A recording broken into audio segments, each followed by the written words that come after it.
বিশ্বকবি রবীন্দ্রনাথ ঠাকুরের নৈবেদ্য কাব্যগ্রন্থের ৭২ সংখ্যক কবিতা প্রার্থনা। চিত্ত যেথা ভয় শূন্য, উচ্চ যেথা শির, জ্ঞান যেথা মুক্ত, যেথা গৃহের প্রাচীর।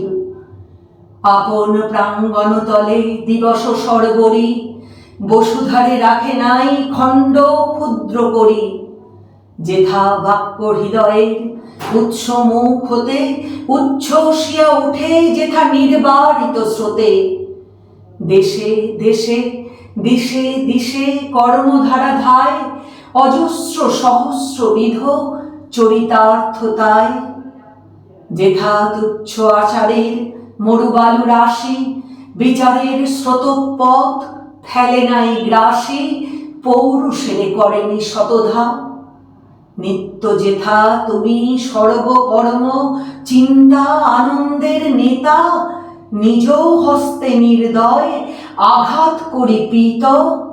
ভারতের সেই স্বর্গে কর জাগরিত।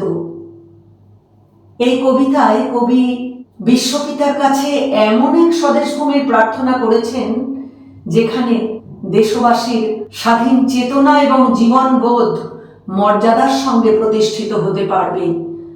যখন মানুষের মন সব রকম আশঙ্কা থেকে মুক্ত হয়ে সসম্মানে মাথা উঁচু করে আত্মপরিচয় দিতে পারবে, সেই প্রেক্ষিতেই কবি এই কবিতাটা লিখেছেন।